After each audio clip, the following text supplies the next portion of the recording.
दुनिया का एक ऐसा गांव जहां आज तक नहीं हुई है एक भी बूंद बारिश। आज के इस मॉडर्न दौर में भी दुनिया में 5 ऐसे देश हैं जिनके पास एयरपोर्ट ही नहीं है। जी हाँ, क्या आपको पता है कि एक ऐसी मछली है जो इतना बिजली उत्पन्न करती है कि उससे एक इंसान मर सकता है। क्या कभी आपके जहन में ये सवाल आया है कि जींस की छोटी सी पॉकेट किस लिए बनाई गई है और इसे क्या कहते हैं? दुनिया में कहाँ हुई थी पहली परीक्षा और किस शख्स ने की परीक्षा की खोज? समुद्र में एक ऐसा जीव है जो अपने इंटरनल ऑर्गन को बाहर निकाल सकता है। क्या आप जानते हैं कि ताली बजाने की शुरुआत कैसे हुई और क्या है इसका धार्मिक और वैज्ञानिक महत्व? नहीं पता है ना?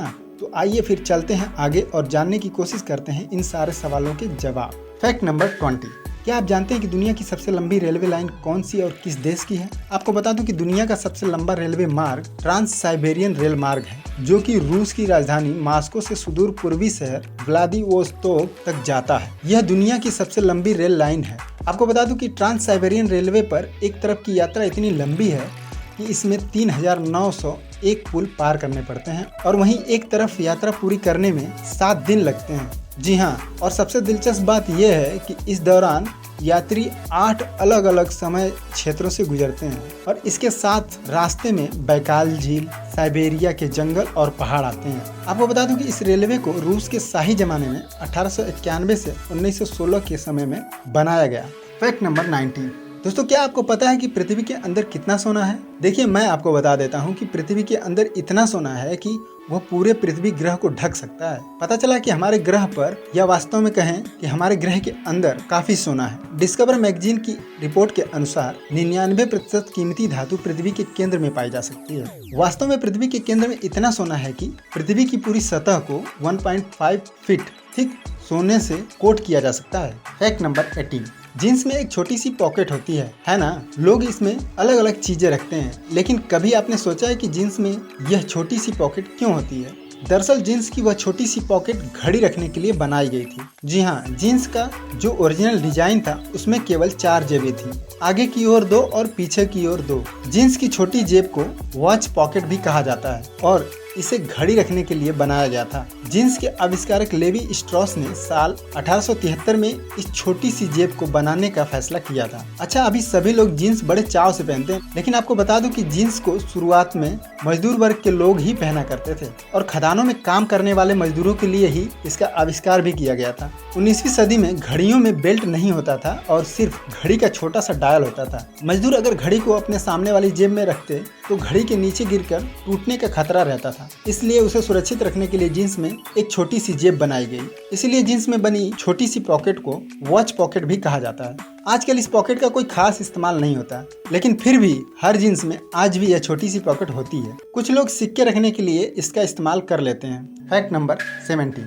दोस्तों, अमेरिका को कौन नहीं जानता, पर क्या आप जानते हैं कि अमेरिका के फ्लैग के डिजाइन को एक हाई स्कूल के स्टूडेंट ने बनाया था और उस स्टूडेंट ने इसे 1958 में बॉब हेफ्ट की जूनियर ईयर इतिहास कक्षा के लिए एक स्कूल प्रोजेक्ट के रूप में शुरू किया था और इसे केवल B- मिला था। उसके डिजाइन में 50 सितारे थे। भले ही अलास्का और हवाई अभी तक राज्य नहीं थे, हेफ्ट ने सोचा कि दोनों को जल्द ही राज्य का दर्जा मिल जाएगा और उन्होंने सरकार को अपना डिजाइन दिखाया। राष्ट्रपति ड्वाइट डी आइजनहावर द्वारा यह बताने के बाद कि डिजाइन को मंजूरी दे दी गई है, हेफ्ट के शिक्षक ने उसका ग्रेड बदलकर ये कर दिया। अब झंडे के बारे में बात हो रही है, यानी अपने देश के गौरव के बारे में बात हो रही है, तो हम सबको अपने देश के झंडे के बारे में भी जरूर जानना चाहिए। क्यों, सही कहा ना? तो दोस्तों, भारतीय राष्ट्रीय ध्वज या कहें कि तिरंगे का डिजाइन पिंगली वेंकैया ने बनाया था। आपको बता दूं कि पिंगली वेंकैया एक भारतीय स्वतंत्रता सेनानी थे। उन्होंने साल 1921 में अपना पहला डिजाइन तैयार किया था, जिसे महात्मा गांधी को उन्होंने दिखाया था। इस डिजाइन में 2 मुख्य धर्मों से जुड़े रंग शामिल थे, हिंदुओं के लिए लाल और मुसलमानों के लिए हरा। बीच में एक चक्र था। बाद में इसमें अन्य धर्मों के लिए सफेद रंग जोड़ा गया। Fact number 16। इलेक्ट्रिक ईल नाम की एक मछली करीब 650 वोल्ट तक की बिजली का झटका दे सकती है। हालांकि कुछ मामलों में यह 850 वोल्ट तक का झटका भी दे सकती है। यह झटका इतना तेज होता है कि घोड़े को भी गिरा सकता है। जी हाँ, आपको बता दूं कि यह मछली, जिसका नाम इलेक्ट्रिक ईल है, जो दक्षिण अमेरिका के जिम्नोटिडे परिवार में न्यूट्रॉपिकल मीठे पानी की मछली की एक प्रजाति इलेक्ट्रोफोरस है जो 860 वोल्ट तक बिजली पैदा करके अपने शिकार को झटके देकर बेहोश करने की अपनी क्षमता के लिए जानी जाती है। और इस मछली के विद्युत उत्पन्न करने का कारण है उसके शरीर में मौजूद इलेक्ट्रोलाइट सेल्स। जब इन सेल्स को उत्तेजित किया जाता है तो इनकी बाहरी सतह पर मौजूद आयन्स तेजी से चलने लगते हैं, जिससे बिजली पैदा होती है। इनकी विद्युत क्षमताओं का पहली बार 1775 में अध्ययन किया गया था, जिसने 1800 में इलेक्ट्रिक बैटरी के आविष्कार में योगदान दिया। फैक्ट नंबर 15, दुनिया का एक ऐसा गांव जहां आज तक एक भी बूंद बारिश नहीं हुई है। जी हां, इसके पीछे का रहस्य जानकर आप भी चौंक जाएंगे। चलिए जानते हैं इस अनोखे गांव के बारे में। आपको बता दूं कि यमन देश के अल हुतैब गांव में कभी भी बारिश नहीं हुई और इसकी वजह यह है कि गांव समुद्र तल से 32,000 मीटर ऊंचाई पर है और यहाँ बादल हमेशा गांव से काफी नीचे बनते हैं। देखिए, मैं आपको बता दूं कि आमतौर पर बादल 2000 मीटर की ऊंचाई तक ही बनते हैं, जबकि यह गांव इससे कहीं ज्यादा ऊंचा है। यह गांव देखने में बिल्कुल स्वर्ग जैसा लगता है।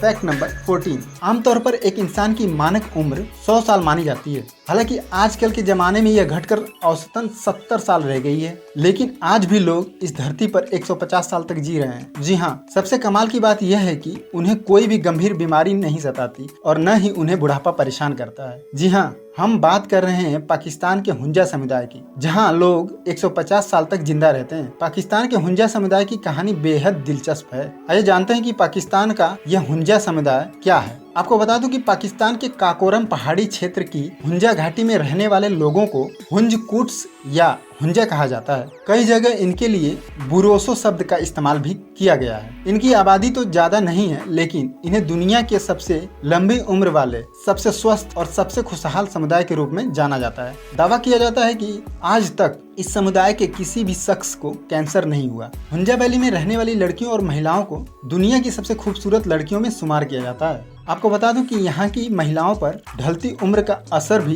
दिखाई नहीं देता। हुंजा वैली की महिलाएं 70 से 80 साल की उम्र में भी जवान लड़कियों की तरह नजर आती हैं। इस समुदाय के लोग 120 से 150 साल तक जिंदा रहते हैं और 70 साल तक जवान दिखते हैं। वहीं आपको बता दूं कि हुंजा महिलाएं 65 साल की उम्र में भी बच्चे पैदा कर सकती हैं, तो वहीं यहाँ के पुरुष 90 साल की उम्र में भी पिता बन सकते हैं। आपको बता दूं कि इस खूबी के पीछे हुंजा लोगों का खान पान और वहाँ का रहन सहन है। कहा जाता है कि ये समुदाय सिकंदर महान की सेना के वंशज हैं, जो 4वीं सदी में भारत आए थे। हुंजा घाटी पाकिस्तान के मशहूर पर्यटन स्थलों में से एक है। दुनिया भर से लोग यहाँ पहाड़ों की खूबसूरती देखने आते हैं। इस समुदाय के ऊपर कई किताबें भी लिखी जा चुकी हैं, जिनमें द हेल्दी हुंजाज और the last kingdom of the Himalayas शामिल है। फैक्ट नंबर 13, असम के इस मायोंग गांव को भारत में काले जादू की राजधानी कहा जाता है। बताया जाता है कि यहाँ के लोगों के पास ऐसी शक्तियाँ हैं जो लोगों को हवा में ही गायब कर देते हैं। आपको बता दूं कि 1330 में मोहम्मद शाह की 1 लाख की सेना इस गांव के जंगल में गायब हो गई थी और किसी की लाश तक भी नहीं मिली। यह मायोंग गांव भारत के असम के मोरीगांव जिले में ब्रह्मपुत्र नदी के तट पर बसा एक छोटा सा गांव है। आपको बता दें कि इस ग्रामीण जगह का इतिहास काफी काला और भूतिया है। मायोंग तंत्र क्रिया के लिए प्रसिद्ध है। मायोंग गांव असम की राजधानी गुवाहाटी से 40 किलोमीटर दूर स्थित है। मायोंग गांव को काले जादू का गढ़ कहा जाता है। मान्यता है कि इस गांव से ही विश्व में काले जादू की शुरुआत हुई थी। मायोंग गांव का इतिहास महाभारत काल से जुड़ा है। पूर्व काल में इसे काले जादू की धुरी भी कहा जाता था, जिसके कारण आज भी यह पर्यटकों के लिए आकर्षण का केंद्र बना हुआ है। मायोंग का जिक्र आप पौराणिक महाकाव्य महाभारत में भी देख सकते हैं। ऐसा कहा जाता है कि घटोत्कच मायोंग से कई जादुई शक्तियां प्राप्त करने के बाद महाभारत की लड़ाई में शामिल हुए थे। ग्रामीणों का मानना है कि काले जादू का अभ्यास करने वाले कई पुराने संत और चुड़ैल अभी भी मायोंग के जंगलों में आते हैं। फैक्ट नंबर 12, 108 अंकों को क्यों माना जाता है खास? क्या है इसका धार्मिक महत्व? जी हाँ, हिंदू धर्म में 108 अंक या संख्या को बहुत ही ज्यादा शुभ माना जाता है। ईश्वर का नाम जपने की कोई भी माला हो, वो भी 108 मनके यानी मोतियों की होती है। इस 108 संख्या को हिंदू धर्म में इतना क्यों माना जाता है? पौराणिक मान्यताओं के अनुसार 108 संख्या के शुभ होने के पीछे एक कारण ये भी माना जाता है कि हजारों गोपियां भगवान श्री कृष्ण की दीवानी थी, लेकिन इन हजारों गोपियों में से भगवान श्री कृष्ण को 108 गोपियां ही अत्यंत प्रिय थी। बचपन में इन्हीं के साथ खेलते हुए श्री कृष्ण बड़े हुए। ये 108 गोपियां भगवान श्री कृष्ण के परम सखी मानी जाती हैं, इसलिए भी 108 को शुभ माना जाता है। 108 अंक भगवान शिव से भी जुड़ा हुआ है। जब भगवान शंकर अत्यंत क्रोध में होते हैं तब वे तांडव नृत्य करते हैं। जी हाँ, तांडव अपने आप में एक अलौकिक नृत्य माना जाता है जिसमें 108 मुद्राएं होती हैं। वहीं बौद्ध धर्म के अनुसार मन में 108 प्रकार की भावनाएं होती हैं। हर इंसान के भीतर 108 तरह की भावनाएं होती हैं। इस कारण भी 108 अंक को विशेष माना गया है। ज्योतिष शास्त्र के अनुसार 12 राशियां होती हैं जिनमें 9 ग्रह विचरण करते रहते हैं। वहीं 12 और 9 अंक को एक दूसरे से गुना करने पर भी 108 अंक प्राप्त होता है। फैक्ट नंबर 11, समय बहुत कीमती है, पर क्या हो अगर आपको पता ही ना हो कि क्या समय हो रहा है तो? जी हाँ, आपको बता दूं कि जो घड़ी आज सभी लोग पहनते हैं उसका आविष्कार एक बार में नहीं हुआ है। किसी ने पहले घंटे वाली सुई बनाई तो किसी ने मिनट वाली सुई। इस प्रकार विश्व में घड़ी का विकास कई चरणों में हुआ। जब घड़ी का आविष्कार नहीं हुआ था तब लोग सूरज की रोशनी और पानी के उतार चढ़ाव के आधार पर भी समय का पता लगा लेते थे, लेकिन आकाश में बादल होने की स्थिति में मामला फंस जाता था। इसलिए लोगों ने जल घड़ी का आविष्कार किया, जिसका श्रेय चीन को जाता है, जहां पर सुसंग नामक व्यक्ति ने जल घड़ी बनाई थी। हालांकि लगभग 2,2500 साल पहले प्राचीन यूनान यानी ग्रीस में पानी से चलने वाली अलार्म घड़ियां हुआ करती थी, जिनमें पानी के गिरते स्तर के साथ तय समय बाद घंटी बज जाती थी। घड़ी के आविष्कार का श्रेय जाता है पोप सिल्वेस्टर द्वितीय को, जिन्होंने सन 996 ईस्वी में घड़ी का आविष्कार किया था। यूरोप में घड़ियों का प्रयोग 13वीं शताब्दी के उत्तरार्ध में होने लगा था। इसके अलावा सन 1288 में इंग्लैंड के वेस्टमिंस्टर के घंटाघर में घड़ियां लगाई गई थीं। वर्तमान में हम हाथ में जो घड़ी पहनते हैं वैसी पहली घड़ी फ्रांसीसी गणितज्ञ और दार्शनिक ब्लेज पास्कल ने बनाई थी। ये वही ब्लेज पास्कल हैं जिन्हें कैलकुलेटर का भी आविष्कारक माना जाता है। लगभग 1650 के आसपास लोग घड़ी जेब में रखकर घूमते थे।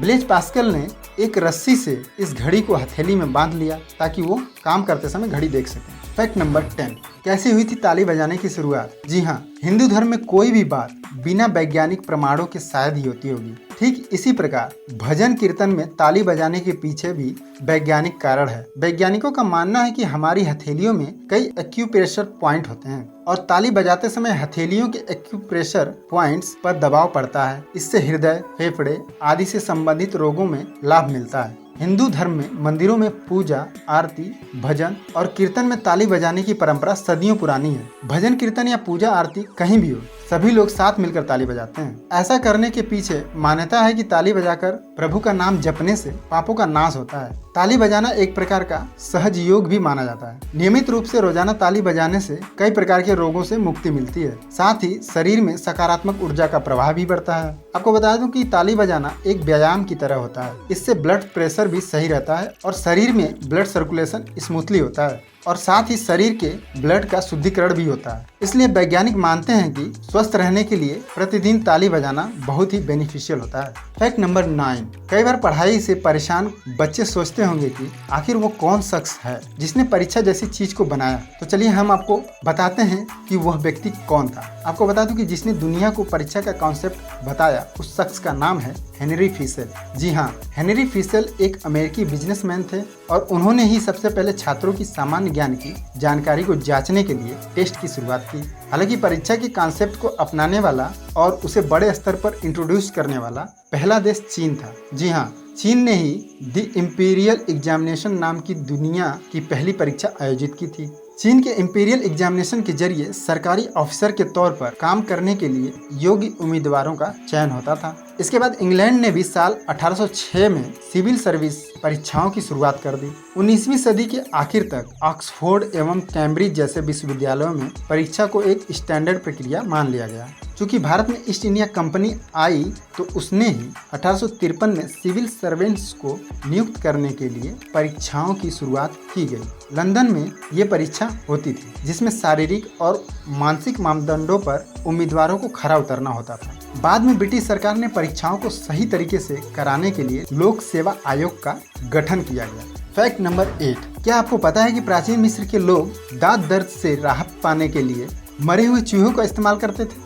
देखिए, सुनने में ये काफी घिनौना लग सकता है, लेकिन नाथन बेलाफस्की की किताब strange medicine a shocking history of real medical practices through the x के अनुसार प्राचीन मिस्र के लोग दांत दर्द होने पर अपने मुंह में मरा हुआ चूहा डाल लेते थे। एलिजाबेथ इंग्लैंड में चूहों का इस्तेमाल मत्स्य के इलाज के लिए भी किया जाता था। फैक्ट नंबर 7, आज प्रेगनेंसी टेस्ट करना कितना आसान है ना? लेकिन क्या आप जानते हैं कि प्रेगनेंसी टेस्ट 1350 ईसा पूर्व से शुरू हुआ? प्राचीन पपीरस पर लिखे एक दस्तावेज के अनुसार मिस्र की महिलाएं यह निर्धारित करने के लिए गेहूं और जौ के बीजों पर पेशाब करती थी कि वे गर्भवती हैं या नहीं। नेशनल इंस्टीट्यूट ऑफ हेल्थ में इतिहास के कार्यालय की रिपोर्ट, अगर गेहूं उगता तो भविष्यवाणी की जाती थी कि लड़की पैदा होगी, वहीं अगर जौ उगता तो यह भविष्यवाणी की जाती कि लड़का पैदा होगा। अगर कुछ नहीं उगता तो महिलाएं गर्भवती नहीं होती, ये निष्कर्ष निकाला जाता था। 1963 में इस बीज सिद्धांत के साथ प्रयोग करने से यह साबित हुआ कि यह 70% मामलों में सटीक था। फैक्ट नंबर 6, क्या आपने कभी कोई मूंछ वाली चिड़िया देखी है? जी हाँ, आपको बता दूं कि इंका टर्न नाम की एक चिड़िया है जिसकी मूंछें होती हैं। इंका टर्न दक्षिण अमेरिका के उन इलाकों में पाया जाता है जहां पहले प्राचीन इंका साम्राज्य था, यानी कि चिली, इक्वाडोर और पेरू के प्रशांत तटों पर पाया जाता है। यह पक्षी अपनी सफेद मूंछों के लिए जाना जाता है। इंका टर्न 15 से 17 इंच लंबा होता है और इसका वजन 180 से 210 ग्राम के बीच होता है। वहीं इसके पंख टर्न के बीच अनोखे ढंग से रंगीन है। वयस्कों का शरीर अधिकतर गहरा स्लेट ग्रे रंग का होता है और यह पक्षी प्लंज डाइविंग और सतह पर डुबकी लगाकर भोजन करता है। आपको बता दूं कि यह पक्षी मछली का शिकार करने के लिए काफी माहिर होता है। फैक्ट नंबर 5, क्या आपको पता है कि समुद्र में एक ऐसा जीव है जो अपने इंटरनल ऑर्गन को बाहर निकाल सकता है और इसका नाम सी कुकुम्बर्स है, जिसे हिंदी में हम समुद्री खीरे भी कहते हैं। और यह समुद्री खीरे अपनी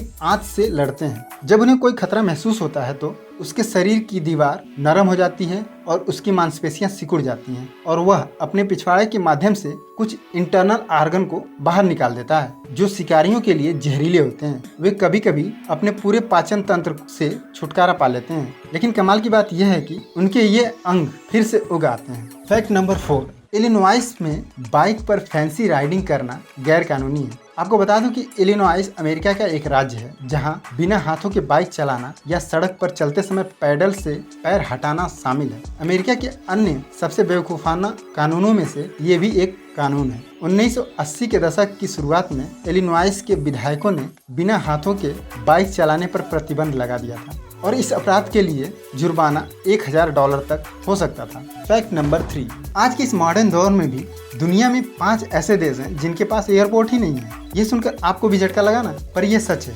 दुनिया में अगर आप हवाई यात्रा करने वाले यात्री हैं तो आपके लिए यह कल्पना करना मुश्किल है कि आप किसी समारोह या कार्यक्रम के लिए जा रहे हो और आपके आसपास कोई हवाई अड्डा ही ना हो। हालांकि ये 5 देश Vatican City, San Marino, Monaco, लिechtenstein और एंडोरा, जो बिना किसी एयरपोर्ट के अपने जीवन को जी रहे हैं। फैक्ट नंबर 2, नामीबिया में एक ऐसी जगह है जहां अटलांटिक महासागर यहां के वेस्ट कोस्ट रेगिस्तान से मिलता है। जी हाँ, यह दुनिया का सबसे पुराना रेगिस्तान है जिसे नामीब रेगिस्तान भी कहते हैं, जो करीब 5.5 करोड़ साल से भी ज्यादा पुराना है। यहाँ दिखने वाले रेत के टीले दुनिया के सबसे बड़े टीले हैं। नामीब रेगिस्तान दक्षिण पश्चिम अफ्रीका में स्थित है और यह अटलांटिक महासागर से अंतर्देशीय तक फैला हुआ है और नामीबिया के ज्यादातर हिस्से अंगोला और दक्षिण अफ्रीका के कुछ हिस्सों को कवर करता है। आपको बता दूं कि नामीब शब्द की उत्पत्ति नामा शब्द से हुई है जिसका मतलब है बहुत बड़ा स्थान। फैक्ट नंबर 1, दुनिया में कोई भी ऐसा व्यक्ति नहीं है जो बार्बी डॉल को नहीं जानता है। जी हाँ, लेकिन क्या आप जीवित बार्बी डॉल के बारे में जानते हैं?